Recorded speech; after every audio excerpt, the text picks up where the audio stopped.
पुराने समय की बात है। एक गांव था हरिपुर। उस गांव में हर महीने पूर्णिमा की रात कुछ अजीब जरूर होता था।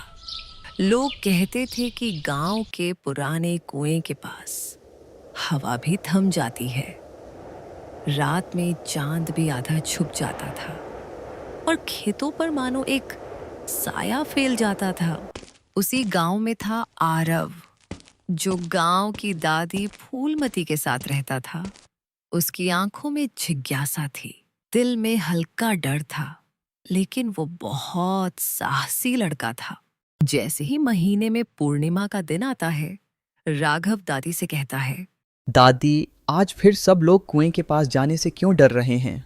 बेटा, यह कुआं सिर्फ पानी नहीं देता, कभी कभी यह पूर्णिमा की रातों में साया भी बाहर निकाल देता है। जैसे ही घड़ी ने 12 बजे, कुएं के अंदर से गहरी गुर्राहट आई। पानी की सतह हिली और अजीब सा काले साया जैसा राक्षस उठा, जो बहुत ही डरावना था। वह कोई साधारण जानवर नहीं था। वह था छाया राक्षस, जो सिर्फ पूर्णिमा की रात निकलता था। अरे दादी, ये क्या है? आरव, पीछे हट जा, करीब मत जाना। जैसे ही साया रक्षक कुएं से बाहर आया, गांव की एक गाय डर से भागी और साया राक्षस उसकी ओर झपटा और देखते ही देखते गाय गायब हो गई। उस रात गांव के लोग खिड़कियों से झांक रहे थे। कोई बाहर नहीं निकल रहा था।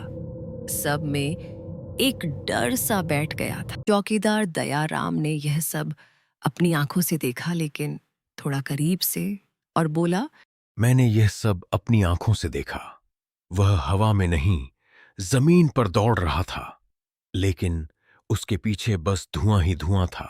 उसी गांव में एक मीरा नाम की लड़की रहती थी, जो आरव की तरह साहसी थी।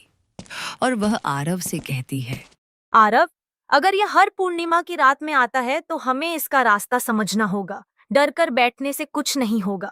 सही कहा, हमें इस पर नजर रखनी होगी। अगर यह गांव को डरा रहा है तो इसका कोई जवाब भी होगा। आरव और मीरा सावधानी से खेतों की मेड़ पर चले।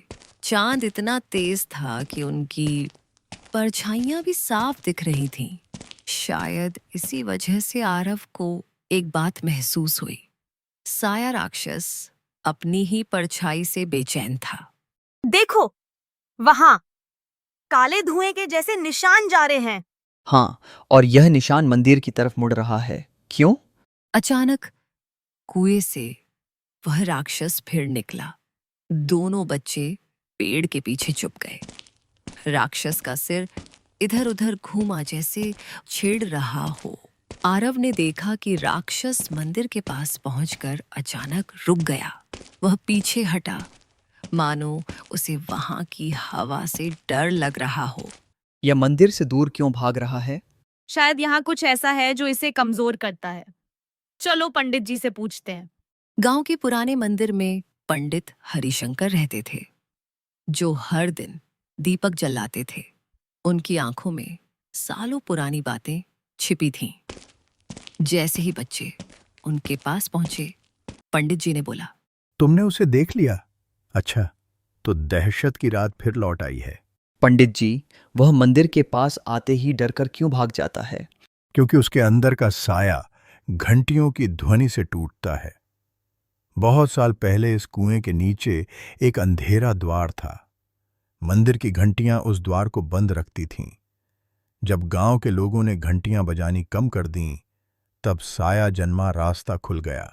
अच्छा, तो यह घंटियों से बचता है। हाँ, लेकिन अकेली घंटी काफी नहीं होगी। तुम्हें उसे कुएं की गहराई में वापस धकेलना होगा, तभी द्वार बंद होगा। यह सब सुनने के बाद आरव दादी फूलमती के पास जाता है और पूरी कहानी बताता है। दादी कहती है, बेटा, गांव के लोग तुम्हारे साथ होंगे। डर सब में है, पर साहस भी सब में है। बस किसी को पहले कदम बढ़ाना होता है। तब योजना बनाते हैं। मैं गांव वालों को बुलाती हूँ। रात फिर आई। पूरा गांव जाग रहा था, लेकिन छिपकर नहीं, इस बार साथ मिलकर। चौकीदार दयाराम ने मशालें संभाली, दादी फूलमती ने बच्चों को पीछे रखा और पंडित जी ने मंदिर की बड़ी घंटी के पास खड़े होकर मंत्र पढ़े। आरव के हाथ में एक छोटी लोहे की थाली थी जिसे वह जोर से बजा सकता था। मीरा ने कुएं से मंदिर तक कच्ची रस्सियों का रास्ता बनाया ताकि राक्षस को सही दिशा में लाया जा सके। आरव, क्या सच में यह काम करेगा? डरेंगे तो नहीं, बस घंटी की आवाज लगातार रखनी है। जैसे ही चांद बादल से निकला, साया राक्षस कुएं से फिर बाहर आया। वह गरजा, हवा कांपी और पूरे मैदान में अंधेरा फैल गया। गांव वालों ने एक साथ आवाज लगाई और मंदिर की बड़ी घंटी बजा दी। घंटी की हर टंकार राक्षस के शरीर को हिला रही थी। उसके धुएं जैसे हाथ कांपने लगे। वह दहाड़ा, पीछे मुड़ा और मंदिर की तरफ भागने लगा। यही वह जगह थी जहां उसकी कमजोरी सबसे ज्यादा थी। अब और जोर से। आरव अभी। आरव ने अपनी लोहे की थाली पूरे जोर से बजाई। दयाराम ने दूसरी घंटी खींची। दादी फूलमती ने भी पुराना पीतल का लोटा बजा दिया। 3 अलग अलग ध्वनियां एक साथ मिलकर बड़ी शक्ति बन गई। साया राक्षस चीखा। उसका शरीर चटकती काली दरारों में बंट गया। फिर वह हवा के धुएं की तरह सिकुड़ता हुआ कुएं की तरफ वापस खींच गया। अगली सुबह जब सूरज निकला, कुआं फिर से साधारण लग रहा था। खेतों में जली घास की जगह नई हरी कोपलें दिख रही थीं और दादी फूलमती आशीर्वाद देते हुए बोली, आज तुमने सिर्फ राक्षस नहीं हराया बेटा, तुमने गांव का भरोसा वापस लाया है। और मैं कहता हूँ अब हर पूर्णिमा को घंटियां जरूर बजेंगी। जब तक ध्वनि है तब तक अंधेरा जीत नहीं सकता। और जब तक आरव जैसा दोस्त है तब तक डर बड़ा नहीं हो सकता। ये जीत मेरी नहीं, हम सबकी है। इस कहानी से हमें यह सीख मिलती है कि डर से नहीं, समझ और एकता से जीत मिलती है। ऐसी ही रोचक और दिल को छू जाने वाली कहानियों के लिए सब्सक्राइब करें और शेयर करें। मिलते हैं जल्द ही एक जबरदस्त कहानी के साथ।